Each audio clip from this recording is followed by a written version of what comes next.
My name is Eliza Carter, and a few months ago, I thought I had everything figured out. I believed my marriage was solid. 15 years of history, two beautiful sons, a comfortable home in central New Jersey. I thought I knew my husband. I thought love and commitment meant something.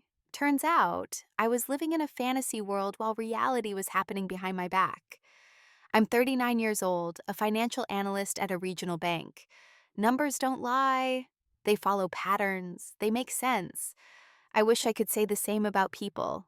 My husband Ryan and I met in college, got married young, built what I thought was a real partnership. We had Liam, now 14, sharp as a tack and way too observant for his own good. Then Noah came along, 10 years old, sensitive and sweet, the kind of kid who still believes the world is mostly good. For years, everything seemed fine. Not perfect, but fine. Ryan worked in human resources at Atlantic Trust Group. I crunched numbers at the bank. We had our routines, our family dinners, our weekend soccer games. We weren't the couple in the romance movies, but we were steady, reliable, or so I thought. The first crack appeared on a rainy Tuesday evening in October. I was in my home office, buried in quarterly reports that made absolutely no sense. The numbers weren't adding up, and I was getting frustrated. Then I heard Ryan laughing in the kitchen. Not his polite work laugh or his tired end-of-day chuckle. This was different. Intimate. The kind of laugh that used to be reserved for me, back when we were dating and everything felt new and exciting. I got up quietly and walked to the doorway. Ryan was leaning against the counter, phone pressed to his ear, running his hand through his brown hair the way he used to do when he was nervous or excited. He was wearing the new cashmere sweater I'd bought him for his birthday last month, the one he claimed was too nice for everyday wear. "Stop it, you're terrible," he whispered into the phone, his voice dripping with flirtation. "What if Eliza hears you?" My stomach dropped. The way he said my name, like I was an obstacle, a problem to navigate around. Not his wife of 15 years, but an inconvenience standing between him and something he wanted. I backed away silently, my heart pounding so hard I thought he might hear it. My hands were shaking. 15 years of marriage, and I'd never heard him talk like that to anyone. I went back to my office and sat down, staring at the computer screen without seeing anything. Who was he talking to? How long had this been going on? And why hadn't I noticed? That night, Ryan went to his so-called investment group meeting. He'd been going to these meetings every Tuesday and Thursday for months. I'd never questioned it. Why would I? I trusted him. What a fool I'd been. After he left, I did something I never thought I'd do. I went through his things. His laptop was in his office, password protected. But Ryan wasn't exactly a cybersecurity expert. I tried our anniversary date. It worked on the first try. Same password he'd been using for years. Within 10 minutes, I was scrolling through his email, feeling like a criminal, but unable to stop myself. What I found made me wish I'd stayed in the dark. Dozens of emails to someone named Lena Hayes. Lena worked in Ryan's HR department. The early emails were professional enough, meeting schedules, policy discussions, standard corporate stuff. But as I scrolled down, they got progressively more personal. My hands were trembling as I read them. "Thanks for lunch today." I haven't laughed that hard in months. Eliza's working late again. Sometimes I wonder if she even notices I exist. "You make me feel alive again. Like I matter. Like I'm more than just a paycheck and a taxi service." And then, from just 2 weeks ago, "I can't stop thinking about yesterday. When can we meet again? I need to see you." Her response? "Tomorrow, same place. I'll wear that dress you like." I sat there in the dark office, staring at the screen, feeling like someone had reached into my chest and rearranged everything. 15 years, 2 sons, a mortgage, a life built together, brick by brick. And he was throwing it all away for some woman named Lena. The worst part? I wasn't even surprised. Deep down, I'd known something was wrong for months. Ryan had become distant, critical, always finding fault with everything I did. The way I loaded the dishwasher, the shows I watched, the fact that I preferred coffee to tea.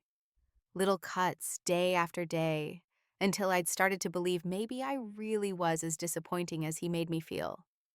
But now I knew the truth. It wasn't that I was disappointing, it was that I was in the way. I printed out the most damning emails and hid them in my office safe. Then I cleared the browser history and went back to pretending everything was normal. Ryan came home around 11, smelling like expensive perfume and someone else's deodorant. He kissed my cheek absently, the way you'd pat a dog, and went straight to bed without a word.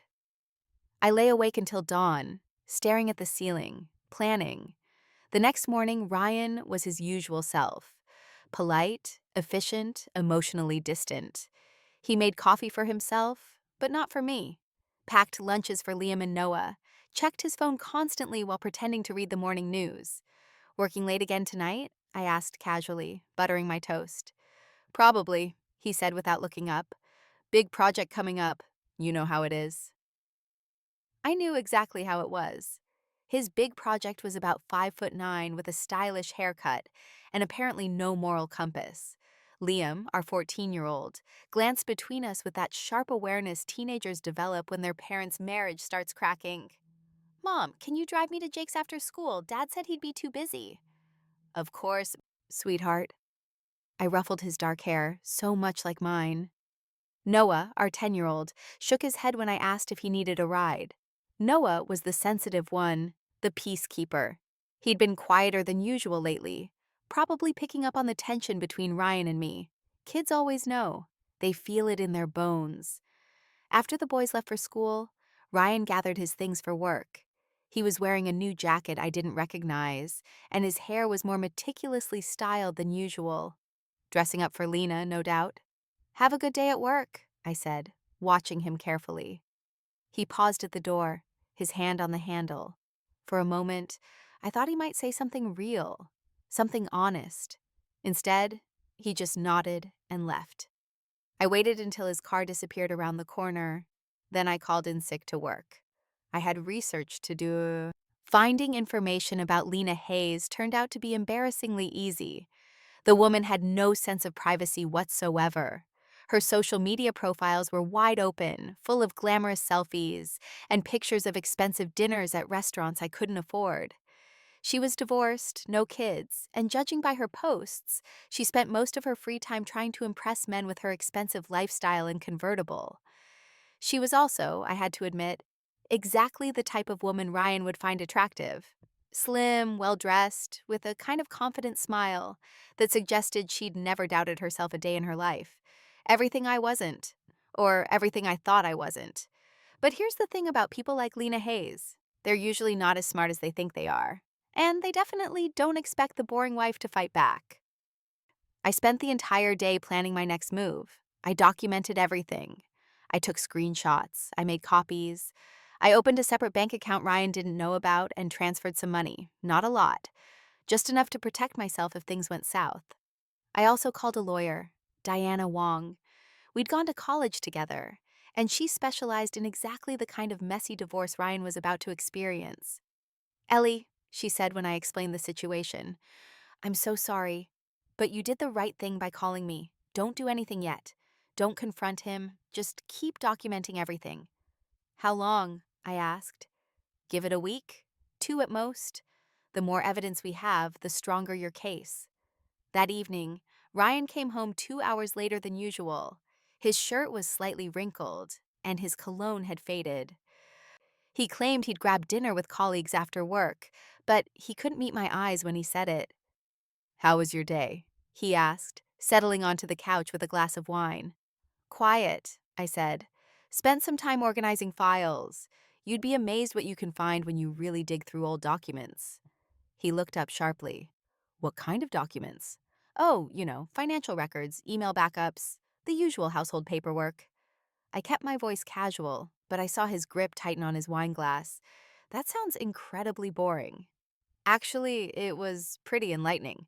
I found some interesting patterns in our credit card statements. Lots of charges I didn't recognize, restaurants I've never been to, hotels booked on days when you said you were working late.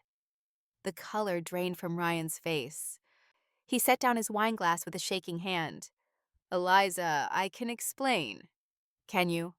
Because I'd love to hear how you explain charging a romantic dinner for two to our joint credit card while I was home with the boys, thinking you were stuck in a budget meeting. He opened his mouth, then closed it. For the first time in months, Ryan was speechless. Here's what's going to happen, I said quietly. You're going to tell me everything. Who she is, how long it's been going on, and what exactly you thought was going to happen next. And then we're going to discuss how this ends. Ryan's composure cracked completely. Tears started streaming down his face, but they looked more like panic than remorse. It's not what you think, he whispered. Really?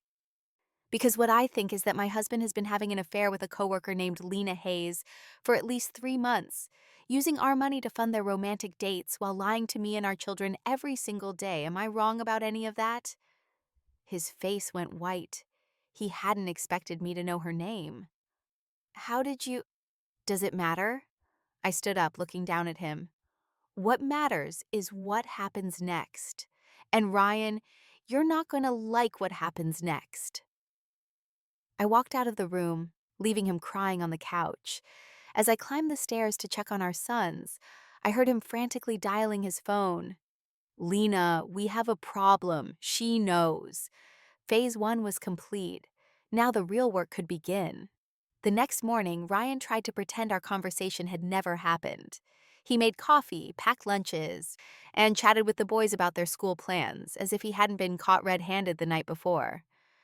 But I could see the tension in his shoulders, the way he kept glancing at me when he thought I wasn't looking. I played along. Let him think maybe he could smooth this over with enough normalcy and denial. People like Ryan always underestimate how much damage they've actually done. After the boys left for school, he finally worked up the courage to approach me. I was sitting at the kitchen table, scrolling through my tablet and drinking coffee like it was any other morning. Eliza, about last night, he began, perching on the edge of the chair across from me. What about it? I think you misunderstood what you saw. Those charges, they weren't what you think. Sometimes the team goes out after work, and I put it on our card because it's easier to expense later. Ryan. I looked up from my tablet, meeting his eyes directly. Stop. He fell silent. I read your emails. All of them. I know about Lena Hayes. I know about your Tuesday and Thursday meetings. And I know you've been lying to me for months. So let's skip the part where you insult my intelligence with more lies and get to the part where you tell me what you want. His face cycled through several expressions: surprise, anger, calculation. Finally, he settled on defiance. Fine. He straightened in his chair, lifting his chin. Yes, I've been seeing Lena. And yes, I've been unhappy in this marriage for a long time. We've grown apart, Eliza. We want different things. We're different people than we were 15 years ago.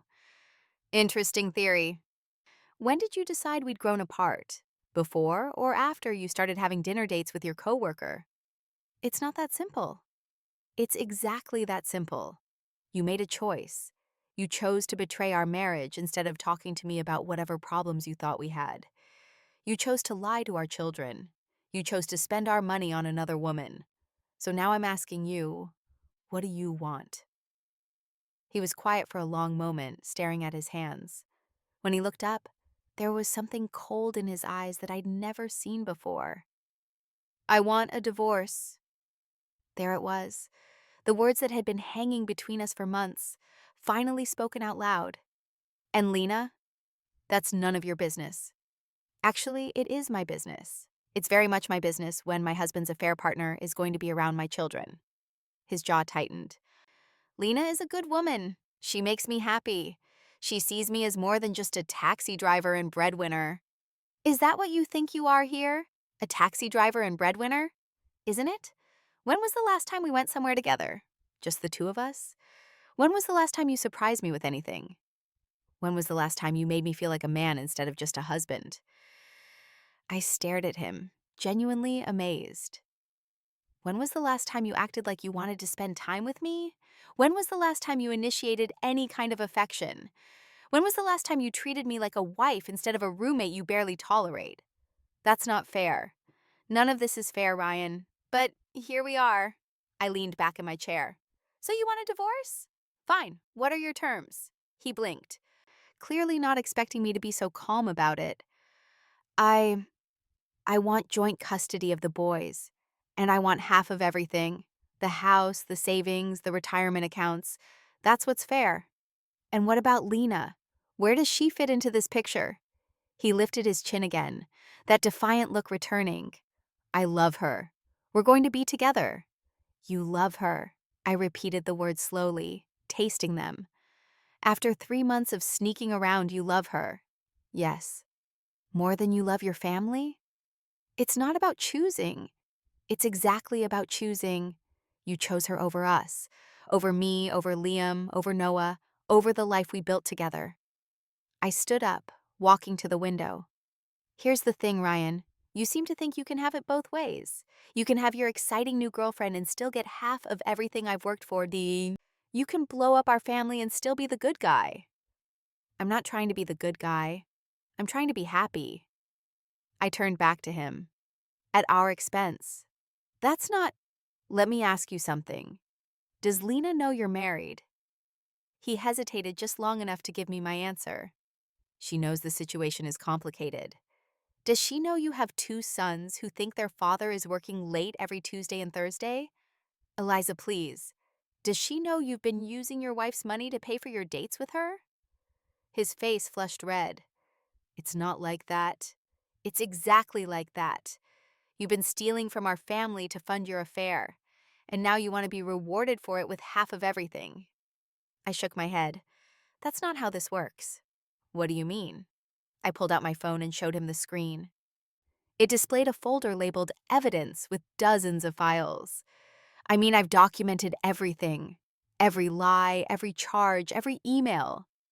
I've got enough evidence to make your life very complicated in a divorce proceeding. Adultery might not matter much in New Jersey, but financial infidelity does, and lying about it under oath definitely matters.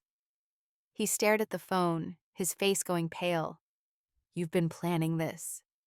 I've been protecting myself, something I should have started doing months ago. He stood up abruptly, his chair scraping against the floor. Fine. You want to play hardball? Let's play hardball. I'm not playing anything, Ryan. I'm just not going to let you destroy our family and walk away with a reward. Our family was already destroyed, you just didn't notice. No, our family was destroyed the moment you decided Lena Hayes was more important than your wedding vows. He grabbed his keys and headed for the door. I'm going to work. We'll continue this conversation later. Actually, we won't. He stopped, his hand on the doorknob. What? I said we won't continue this conversation later. We're done talking. You can hear from my lawyer. Eliza, be reasonable. I am being reasonable. I'm giving you exactly what you asked for. I walked over to the front closet and pulled out 2 suitcases, the ones we'd used for our last family vacation, back when we still pretended to be happy. I packed some of your things. The rest will be boxed up and delivered wherever you want them sent.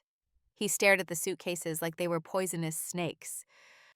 You can't kick me out of my own house. It's not your house anymore. It's my house, where I live with my sons.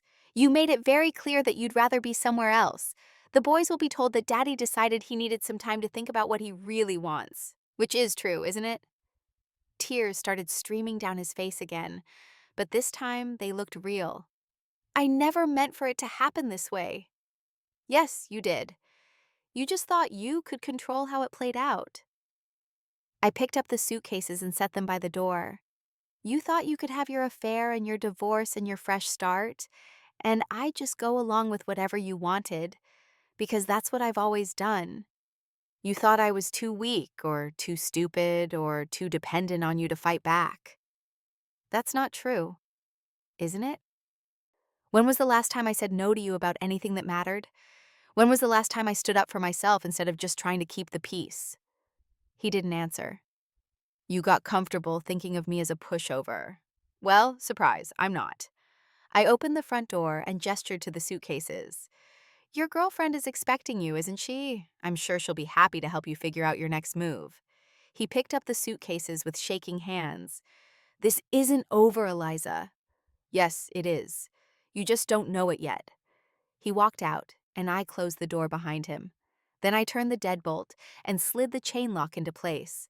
Through the window, I watched him load the suitcases into his car. He sat in the driver's seat for a long time, probably calling Lena or trying to figure out what to do next. Finally, he drove away. I went to my office and opened my laptop. I had a lot of work to do before the boys got home from school. Over the next few days, I discovered something interesting about Ryan. His first mistake was thinking I'd change my mind overnight. His second mistake was underestimating how much our sons had already figured out. I picked up Liam and Noah from school that afternoon, and we stopped for ice cream on the way home. Something Ryan never had time for anymore. Too busy with his work projects. "Mom," Liam said carefully, spooning chocolate chip mint into his mouth. "Is Dad okay? He seemed really upset this morning." Noah looked up from his strawberry cone, those big brown eyes full of worry. I'd been dreading this conversation, but I'd also been preparing for it. "Your dad and I are having some problems right now. Adult problems that have nothing to do with you two. But I want you to know that no matter what happens between your dad and me, we both love you very much." "Are you getting divorced?" Liam asked bluntly. At 14, he was too smart to be fooled by vague reassurances. "I don't know yet. Maybe. Would that scare you?" He considered this seriously. "Jake's parents got divorced last year. He said it was actually better after because they stopped fighting all the time." "You and Dad don't fight," Noah said quietly. "No, we don't fight. But we haven't been very happy together lately either." "Is that why Dad's always on his phone?" Liam asked. "And why he doesn't want to do family movie nights anymore? Sharp kid. Too sharp. Your dad has been distracted lately. By work and other things." "Other things like what?" I looked at my 14-year-old son, so much wiser than he should have to be, and made a decision.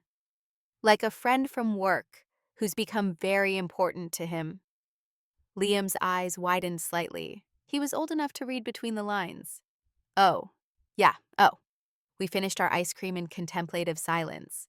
When we got home, Ryan's car was in the driveway. He was sitting on the front porch steps with his suitcases, looking like a lost child. When he saw us, he jumped up and ran over. "Boys, I'm so glad you're home. I was worried." "Dad, what are your suitcases doing outside?" Noah asked. Ryan shot me a venomous look. "Eliza and I had a disagreement this morning. She thinks I should stay somewhere else for a while." "Why?" Liam asked, looking between us. "Because your father has decided he'd rather spend time with someone else," I said calmly. "Someone from work." Ryan's face went white. "Eliza, don't what? Don't tell them the truth? They're not stupid, Ryan. They've noticed you're never here anymore." "I've been working." "No, you haven't." I pulled out my phone and showed him the screen. "I called your office this morning, spoke to your assistant. Very interesting conversation. Turns out you haven't worked late a single Tuesday or Thursday in the past 2 months. In fact, you've been leaving early on those days." The boys looked at their father with growing understanding. "Dad," Liam's voice was small, "is Mom telling the truth?" Ryan's composure finally cracked completely. He sank down onto the porch steps and started sobbing. "It's complicated, buddy. You wouldn't understand." "I understand that you lied to us," Liam said, his voice harder than I'd ever heard it. "I understand that you've been sneaking around and lying about where you were." "Liam, please." "Is it true?" Noah asked, tears starting to roll down his cheeks. "Do you have a girlfriend?" Ryan looked at our 10-year-old son, his face streaked with tears and confusion, and something inside him seemed to break. "Yes," he whispered. "Yes, it's true."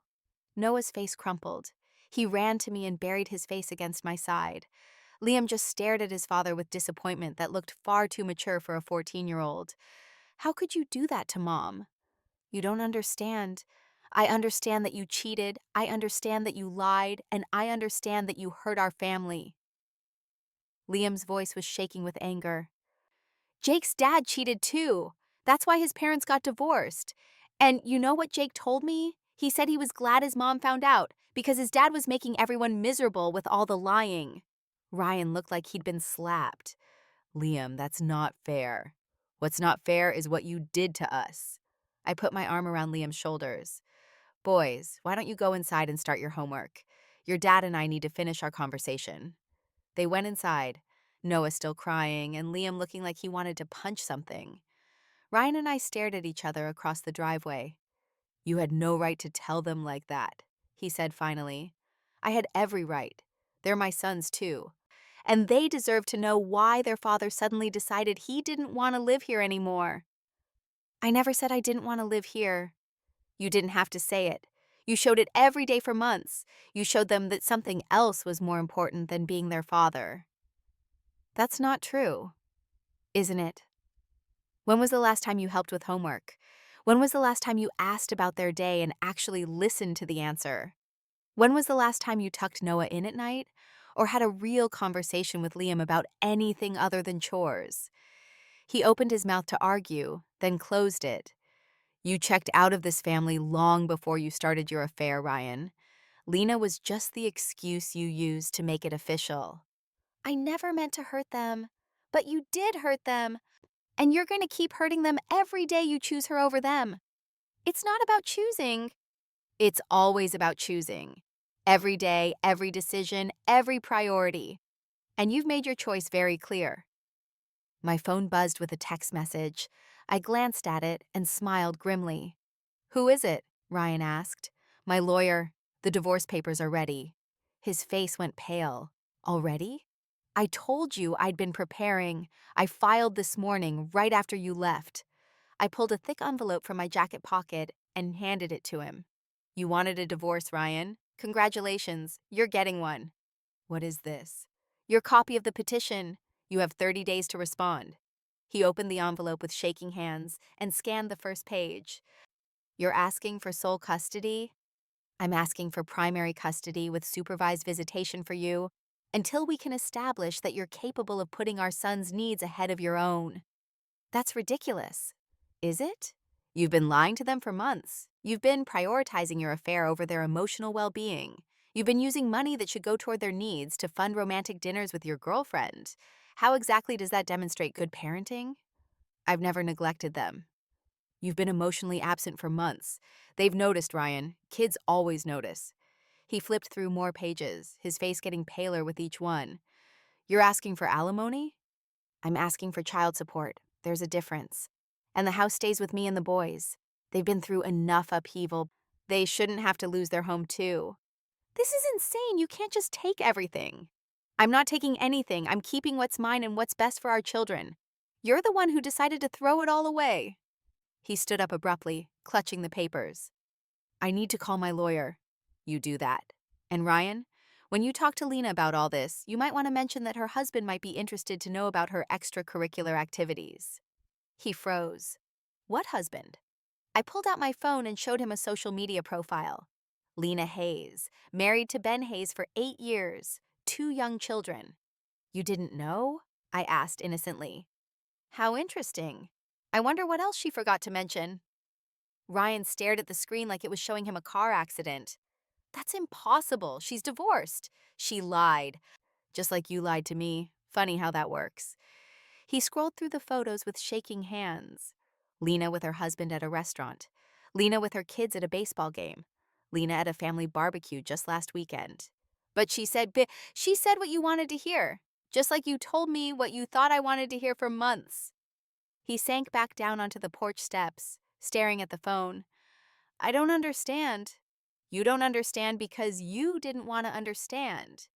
You wanted to believe in some fantasy where you could have everything you wanted without consequences. I took my phone back and put it in my pocket. Here's a consequence for you. Lena Hayes is a liar and a cheater, just like you. The only difference is she's better at it. Ryan looked up at me with tears streaming down his face. What am I supposed to do now? That's not my problem anymore. But if I were you, I'd start by figuring out where you're going to sleep tonight, because it's not going to be here. I picked up his suitcases and set them next to his car. The boys will need some time to process all this. I think it's best if you give them some space for a few days.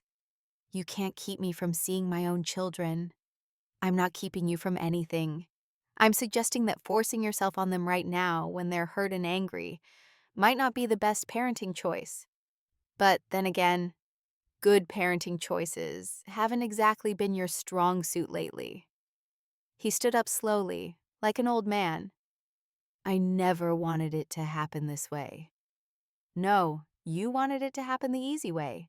You wanted to have your affair and your divorce and your fresh start, and you wanted everyone to just accept it and move on. You wanted to blow up our family and still be the victim. I opened his car door for him. Life doesn't work that way, Ryan.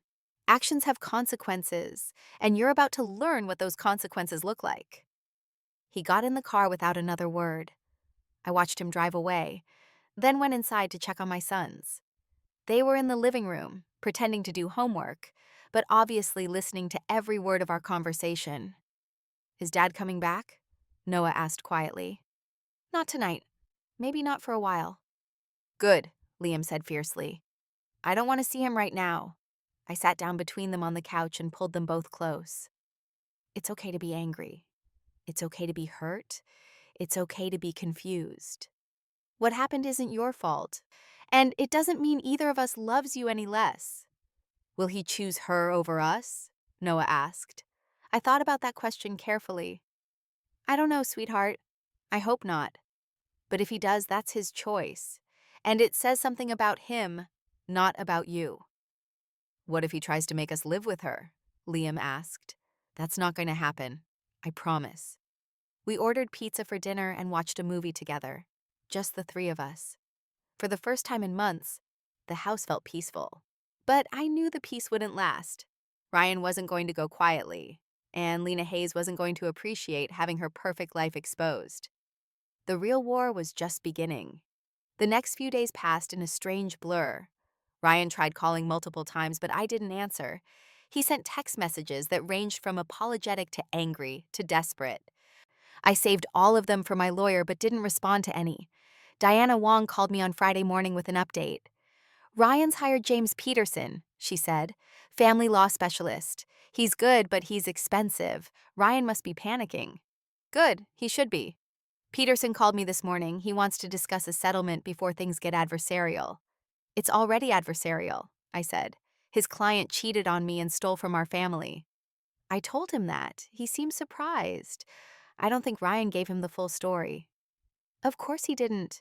Ryan never tells the full story. Peterson wants to meet. I think we should take the meeting. Let them show their hand. Fine. When? Wednesday, my office. Can you make it? I'll be there. I spent the weekend with the boys. We went to the movies, played mini golf, and had ice cream twice. Normal things that we hadn't done in months because Ryan was always too busy or too tired. The boys relaxed a little, laughed a little. Noah stopped crying himself to sleep. Liam stopped looking so angry all the time. On Sunday afternoon, Ben Hayes called me. Mrs. Carter, this is Ben Hayes. I think we need to talk. How did you get my number? I found it in my wife's phone, along with some very interesting text messages from your husband. I sat down slowly. I'm listening. I don't want to do this over the phone. Can we meet somewhere? Somewhere public? We met at a coffee shop downtown. Ben Hayes was a tall man with tired eyes and the look of someone who'd been holding things together through sheer willpower. I found text messages on my wife's phone, he said without preamble. Messages from your husband. Thank you for sending me that email, by the way. I needed to know. I'm sorry you had to find out that way. Are you? Because you're the one who sent me the information about their affair. He pulled out his phone and showed me the screen. These are from yesterday. Your husband is still trying to contact my wife. The messages were from Ryan, begging Lena to meet him, telling her he'd left me and they could be together now. Her responses were brutal. It was fun while it lasted, but I'm not leaving my family for you. Find someone else to solve your problems. He doesn't know when to quit, I said. Neither does she. This isn't her first affair, but it's going to be her last. He pulled out a thick folder and slid it across the table. Copies of everything I found, phone records, credit card statements, hotel receipts, emails. I thought you might find them useful. I flipped through the documents. It was a treasure trove of evidence, much more detailed than what I'd found. Why are you helping me? Because your husband isn't the only victim here. My children are victims, your children are victims, and I'm tired of selfish people thinking they can destroy families without consequences. What are you going to do? I'm going to make sure everyone at their office knows exactly what they've been doing. I'm going to make sure everyone in our social circle knows. I'm going to make sure their reputations are as destroyed as they tried to make our families. I liked Ben Hayes. If you need any help with that, I said slowly, I might have some ideas. He smiled, and it wasn't a nice smile. Actually, I do. There's a company party next weekend, big annual thing, all the employees and their families. I think it would be very educational for everyone to learn the truth about Ryan and Lena. What did you have in mind? By the time we finished our coffee, we had a plan. The Atlantic Trust Group's annual family picnic was legendary, held every year at Bayfront Commons, complete with catered barbecue, games for kids, and enough corporate networking to choke a horse. Ryan had dragged me to it for the past 5 years, always insisting we needed to maintain appearances and support his career. This year, I was going to support his career in a very different way. Ben Hayes had done his homework. He'd identified key people who needed to know the truth: HR executives, department heads, and even some of the spouses of other employees who'd been wondering why their partners had suddenly become so friendly with Ryan and Lena. The plan was elegant in its simplicity. No dramatic confrontations, no shouting matches, just information delivered to the right people at the right time, and let human nature take its course. I arrived at the picnic with Liam and Noah on Saturday afternoon. The boys were excited about the games and food, even if they weren't thrilled about seeing their father. Ryan was already there, standing near the registration table with a forced smile, clearly trying to project normalcy. He saw us and hurried over. Eliza! Boys! I'm so glad you came! Liam stepped slightly behind me. Noah just stared at his father with those big, sad eyes. We came for the boys, I said simply. They like the games. Of course. That's great. Ryan looked around nervously. Maybe we could sit together? As a family? We are sitting as a family, Liam said coldly. Just not with you. Ryan's face crumpled slightly, but he recovered quickly. Liam, son, I know you're upset, but I'm not upset. I'm disappointed. There's a difference. My 14-year-old son walked away, heading toward the game area. Noah followed without a word. They'll come around, Ryan said, but he didn't sound convinced. Maybe, or maybe they won't. That's up to you. I left him standing there and went to find Ben Hayes. He was near the food tables, talking quietly with a woman I recognized as Karen Chen, the head of HR, and a man I didn't know. The conversation looked intense. I collected my sons and found seats at a picnic table with a good view of the proceedings. Within an hour, I could see the effects of Ben's information campaign spreading through the crowd like ripples on water. Groups of employees would cluster together, talking in low voices, then glance toward Ryan. Women who usually greeted him warmly were suddenly finding reasons to be elsewhere. The friendly atmosphere around him was evaporating like morning dew. Lena arrived with her own family around noon, apparently oblivious to what was happening. She was all smiles and handshakes, playing the role of devoted wife and mother perfectly. That lasted about 10 minutes. I watched from across the park as Ben approached his wife with their 2 children in tow. The conversation was brief and quiet, but I could see Lena's face change from confusion to panic as he spoke. Then he walked away, leaving her standing alone with their kids, who were looking up at her with bewildered expressions. Mom, what's happening? Liam asked, following my gaze. Justice, I said simply. Within another hour, both Ryan and Lena had been pulled aside by different HR executives for informal conversations. I couldn't hear what was being said, but their body language told the story clearly enough. Ryan kept gesturing frantically, trying to explain or justify something. Lena just stood there, looking like she wanted to disappear. The afternoon continued its downward spiral from there. Ryan's usual circle of work friends suddenly had other places to be. Lena's friends from the office gym stopped including her in their conversations. Even the catered food seemed to taste like ash, judging by the expressions on their faces. Around 3 o'clock, Ryan finally worked up the courage to approach our table again. Eliza, can we talk privately? I don't think that's a good idea. Please, just 5 minutes. I looked at my sons. Liam shrugged. Noah nodded slightly. 5 minutes, I said, standing up. We walked to a quiet area near the lake, away from the crowd. This is your doing, Ryan said without preamble. You're destroying my career. I'm not destroying anything. I'm just making sure people know the truth about what you've been doing. You told Ben Hayes about us. Ben Hayes deserved to know that his wife was cheating on him, just like I deserve to know that my husband was cheating on me. That's different. How is it different? Because we were already having problems. Ben and Lena were happy. I stared at him in amazement. Do you hear yourself? You're actually arguing that it was okay to wreck their happy marriage because ours wasn't perfect. That's not what I meant. That's exactly what you meant. You've convinced yourself that your affair was justified because you were unhappy. But somehow, their marriage was supposed to be sacred. I never meant for it to go this far. You never meant to get caught. There's a difference. He looked around at the picnic, where people were still talking in small groups and shooting glances in our direction. Everyone's staring at me. Yes, they are. Because they just found out that someone they trusted has been lying to everyone for months. I can't go back to work after this. Probably not. Actions have consequences, Ryan. You made choices, and now you get to live with the results. What about the boys? What about their college funds? What about our future? You should have thought about that before you decided Lena Hayes was more important than your family. His face crumpled, and he started crying again. But this time it didn't feel like genuine remorse. It felt more like self-pity.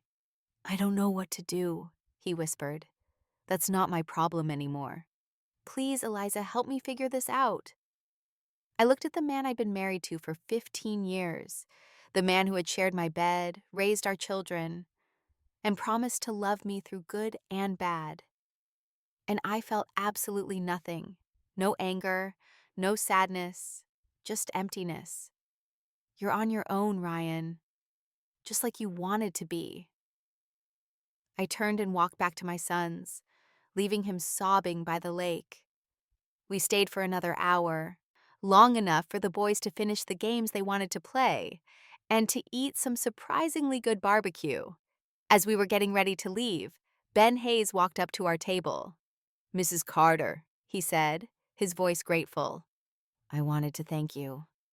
For what? For helping me see the truth, and for helping me do something about it. What's going to happen now? Lena's been suspended pending investigation. Apparently, using company resources for personal affairs violates several policies. And I filed for divorce this morning. I'm sorry it came to this. I'm not, he said, shaking his head. I'm sorry it took so long. He glanced at Liam and Noah. Boys, I want you to know that what your parents are going through isn't your fault. Sometimes adults make bad choices, and other adults have to clean up the mess. We know, Liam said seriously. Mom explained it to us. Ben smiled at me. Your mom seems like a good woman. You're lucky to have her. We know that too, Noah said quietly. Ben walked away toward his own children. As we packed up our things, I saw Ryan one more time. He was sitting alone at a picnic table staring at his phone. Most of the other families had already left, and the few remaining groups were giving him a wide berth. He looked small and lost and completely alone. Do you feel sorry for him? Liam asked, following my gaze. I considered the question carefully. I feel sorry for the person he used to be, or the person I thought he was, but the person he actually is? The person who was willing to lie to you and your brother for months? No. I don't feel sorry for him. Good, Liam said fiercely. He doesn't deserve it. We drove home in comfortable silence, the radio playing quietly, the afternoon sun slanting through the windows. For the first time in months, I felt like I could breathe properly. My phone buzzed with a text message as we pulled into our driveway. It was from Diana Wong. Ryan's attorney called. They want to discuss settlement terms. I think we've got them right where we want them. I smiled and put the phone away. The settlement conference was scheduled for the following Wednesday at Diana Wong's office. Ryan arrived with James Peterson and a briefcase full of documents, clearly hoping to mount some kind of legal counterattack. He looked terrible. His usually perfect hair was messy, his clothes were wrinkled, and he had the appearance of someone who'd been sleeping on a couch. "Eliza," he said quietly, as we sat down at the conference table, "thank you for agreeing to mediation. I'm not doing this for you. I'm doing it for the boys." James Peterson cleared his throat. "My client is prepared to make a reasonable settlement offer that takes into account the best interests of the children." Diana Wong leaned back in her chair. "We're listening."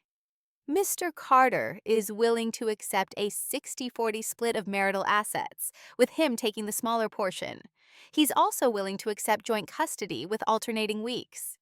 "Interesting," Diana said. "What does he want in return?" "He wants Mrs. Carter to agree not to pursue the financial infidelity claim. And he wants a non-disclosure agreement preventing either party from discussing the details of the marriage breakdown." I almost laughed out loud. "Let me get this straight. He wants me to pretend he didn't steal money from our family to fund his affair. And he wants to make sure I can't tell anyone the truth about what he did." "My client made some poor personal choices," Peterson said. "But your client committed adultery and financial fraud," Diana interrupted. "Those aren't poor personal choices. They're betrayals of trust and violations of his fiduciary duty as a spouse." Ryan spoke up for the first time. "Eliza, please. I know I hurt you, but dragging this through the courts isn't going to help anyone. It's going to help our sons understand that actions have consequences. They're children. They don't need to know all the ugly details." "They already know the ugly details, Ryan. They lived through them. They watched you lie to them for months. They watched you choose another woman over their family." "I never chose anyone over them." "You chose Lena over them every time you lied about where you were going. You chose her over them every time you spent money that should have gone to their needs on romantic dinners with her. You chose her over them every time you came home late and distracted and emotionally unavailable." Ryan's face crumpled. "I was confused. I was unhappy. I made mistakes. You made choices. And now you get to live with them." Diana Wong pulled out a folder and slid it across the table. "Here's our counteroffer. Mrs. Carter keeps the house and receives 70% of marital assets. Mr. Carter gets supervised visitation every other weekend until he completes court-ordered counseling and demonstrates consistent, child-focused behavior for at least 6 months. James Peterson's eyebrows shot up. "That's completely unreasonable. What's unreasonable is asking my client to reward her husband's adultery and financial betrayal with half of everything she's worked for. The court won't support such a one-sided agreement. The court will support whatever's in the children's best interests. And given the evidence we have of Mr. Carter's behavior." Diana opened another folder and spread out photographs, bank statements, and printed emails. Hotel receipts charged to the family credit card. Restaurant bills for two when Mrs. Carter was home with the children. Text messages discussing lies he planned to tell his family. Phone records showing hundreds of calls and messages to Ms. Hayes during times when he claimed to be working. Ryan stared at the evidence spread across the table like it was a crime scene. "We also have statements from the children expressing their preference to live primarily with their mother," Diana continued, "and documentation of Mr. Carter's attempt to remove them from school without authorization." "That was a misunderstanding," Ryan started. "It was a violation of the custody arrangement we'd already established," I said, "just like everything else you've done since this started." James Peterson gathered up the documents and whispered something to Ryan, who shook his head vehemently. "My client needs time to consider this offer. Of course, take all the time you need. But understand that this offer expires in 72 hours. After that, we go to court and let a judge decide." "And if we go to court?" Ryan asked quietly. "If we go to court, all of this becomes public record. Every email, every lie, every dollar you spent on your affair. Is that really what you want?" Ryan looked like he was going to be sick. I need to think about this. Think fast, I said, standing up, because I'm done negotiating. I walked out of the conference room, leaving Ryan and his lawyer to contemplate their very limited options. Diana caught up with me in the hallway. That went well. You think he'll take the deal? I know he'll take the deal. With the evidence we have, he'll be lucky to get supervised visitation once a month if we go to court. My phone rang as I was driving home. It was Ryan. Eliza, please don't do this. Do what? Hold you accountable for your choices? Destroy my relationship with my sons. I'm not destroying anything. You already did that. They'll forgive me eventually, but not if you turn them against me completely. I haven't turned them against you, Ryan. You did that yourself. Please, I'm begging you. I'll sign whatever you want, but please don't take my children away from me. I'm not taking them away from you. I'm protecting them from further damage, while you figure out whether being their father is actually important to you. Of course it's important to me. Then prove it. Take the deal. Get counseling. Learn how to put their needs ahead of your own. Show them that they matter more than whatever woman you're interested in this week. That's not fair. Fair? You want to talk about fair? Is it fair that Liam has trust issues because his father lied to him for months? Is it fair that Noah cries himself to sleep wondering if he did something wrong? Is it fair that they have to live with the knowledge that their father chose a stranger over their family? Ryan was crying again, but I was past caring. You want your sons back? Earn them back. Prove that you're capable of being the father they deserve. How am I supposed to do that with supervised visitation? The same way you're supposed to do everything else from now on. One choice at a time, one day at a time. One opportunity to do better than you did yesterday. I hung up and blocked his number again. That evening, I sat down with Liam and Noah to explain what was happening with the divorce. Is Dad going to live with us again? Noah asked. No, sweetheart. Dad and I are getting divorced. That means we're not going to be married anymore, and he's going to live somewhere else. But we'll still see him? Liam asked. Yes, you'll still see him, but it will be different than before. Different how? I chose my words carefully.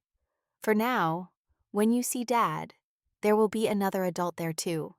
Someone whose job is to make sure everyone feels safe and comfortable. Why? Noah asked. Because Dad needs to learn some new ways of being a parent, ways that put you and your brother first. Always. Liam, who was too smart for his own good, understood immediately. He has to prove he won't hurt us again. Something like that. Yes. What if he can't prove it? Then we'll keep taking care of each other, just like we have been. Noah crawled into my lap and put his arms around my neck. I don't want Dad to hurt us anymore. He won't, baby, I promise. How do you know? Because I won't let him. The next morning, Diana Wong called with the news I'd been expecting. He took the deal, signed everything, it's over. Just like that? Just like that. He gets supervised visitation every other weekend. You get primary custody, the house, and 70% of assets. And he agrees not to contest any of the financial arrangements. What about the non-disclosure agreement? He dropped that demand. I think he realized it was better to accept the settlement quietly than risk having everything aired in open court. So it's really over? It's really over. Congratulations, Ellie. You won. I hung up the phone and looked around my kitchen. My kitchen, in my house, where my sons would grow up safe and loved and free from the chaos their father had created. I didn't feel like celebrating. I felt tired and sad and relieved all at the same time. But mostly, I felt free. That afternoon, I picked up the boys from school and took them out for ice cream again. It was becoming our tradition, a small ritual of normalcy in the midst of all the upheaval. Mom, Liam said, spooning mint chocolate chip into his mouth. Are you happy? I considered the question seriously. I'm not happy about what happened to our family, but I'm happy that we're going to be okay. Are we going to be okay? We're going to be better than okay. We're going to be honest with each other. We're going to take care of each other's. And we're going to build something good out of what's left. What about Dad? What about him? Is he going to be okay?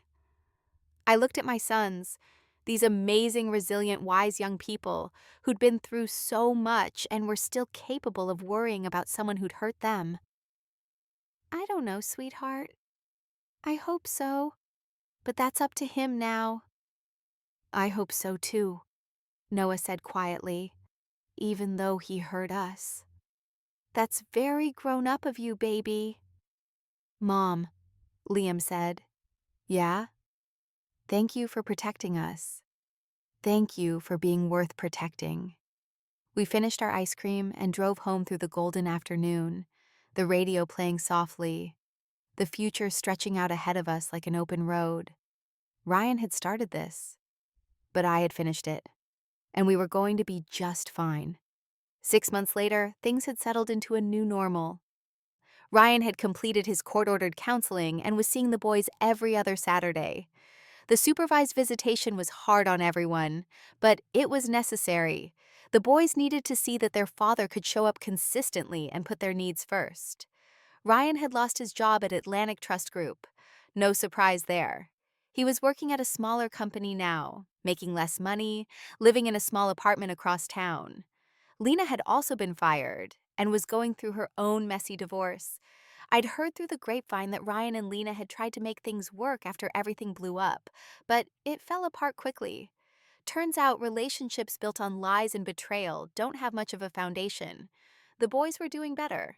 Liam was back to his sharp, observant self, though he watched his father carefully during visits, still protecting his younger brother. Noah had stopped crying at night and was laughing more during the day. As for me, I was learning to be happy again. Really happy. Not the fake happiness I'd been performing for years while my marriage crumbled around me. Real happiness. I'd started going to therapy myself, working through the betrayal, the lies, the years of feeling like I wasn't enough. My therapist helped me understand that none of it was my fault, that Ryan's choices were his own, and his unhappiness was his responsibility to address, not mine to fix. I'd also started dating again. Nothing serious yet. Just dinner with a colleague from work, coffee with a man I met at the gym. It felt strange at first, being seen as attractive, interesting, worth someone's time. But I was getting used to it. The house felt different now, lighter. Like a weight had been lifted. The boys felt it too. We laughed more. We talked more. We were building something new from the ruins of what we'd lost. One evening, about 8 months after the divorce was finalized, Ryan showed up at the house unannounced. It wasn't his scheduled visitation day. "Eliza," he said when I opened the door, "can we talk?" "The boys aren't home. They're at my sister's for the weekend." "I know, I came to talk to you." I hesitated, then stepped aside to let him in. We sat in the living room, the same living room where we'd had so many family movie nights, so many Christmas mornings, so many ordinary moments of what I'd thought was an ordinary life. "How are you?" he asked. "I'm good. Really good, actually." He nodded, looking around the room. "The house looks nice." "Thanks." "Eliza, I came here to apologize. Really apologize, not just say the words because I think it's what you want to hear." I waited. "I was a coward," he said quietly.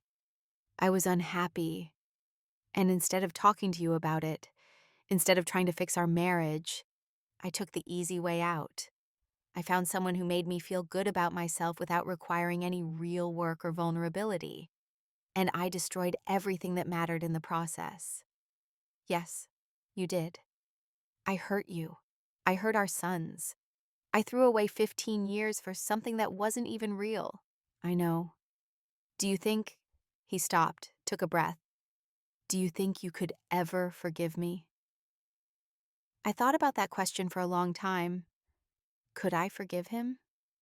Maybe, eventually. But forgiveness didn't mean forgetting. It didn't mean going back. "I'm working on it," I said finally. "For the boys and for myself." "But forgiveness doesn't mean we get back together, Ryan. That's not going to happen."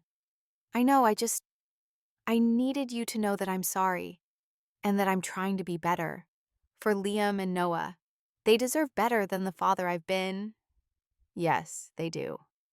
I'm in therapy, real therapy, not just the court-ordered stuff. And I'm learning a lot about myself, about why I made the choices I made. It doesn't excuse what I did, but it helps me understand it.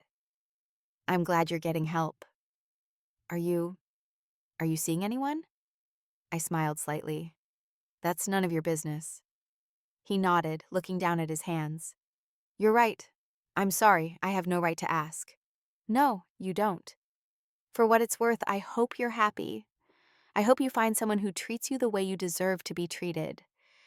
The way I should have treated you. I'm working on that too. He stood up to leave. Thank you for letting me say this. I know I don't deserve your time or your kindness. You're right, you don't. But I'm not doing this for you. I'm doing it because I'm ready to close this chapter and move forward. He nodded and walked to the door. Then he turned back. The boys are amazing, Eliza. You've done an incredible job with them. We did that together, Ryan, in the beginning, at least, before you checked out. I know, and I'm going to spend the rest of my life making it up to them. Good, they deserve that. After he left, I sat on the couch for a long time, thinking about everything that had happened. The betrayal, the pain, the anger, the fear, and then the strength I'd found inside myself that I didn't know existed. I'd fought for my children, I'd fought for myself, and I'd won. Not because I destroyed Ryan, though his life had certainly become more difficult, but because I'd refused to let his choices define my worth or my future. I was Eliza Carter, financial analyst, mother, survivor, and I was just getting started. The boys came home Sunday evening, full of stories about their weekend with their aunt. We had dinner together, just the three of us, laughing and talking and being a family. A different kind of family than we'd been before, but a real one, an honest one. Later that night, after the boys were in bed, I stood in my kitchen and looked around at the life I'd rebuilt from the ashes of my marriage. It wasn't the life I'd planned, it wasn't the fairy tale I'd imagined when I walked down the aisle 15 years ago. But it was mine, and it was good, and that was enough.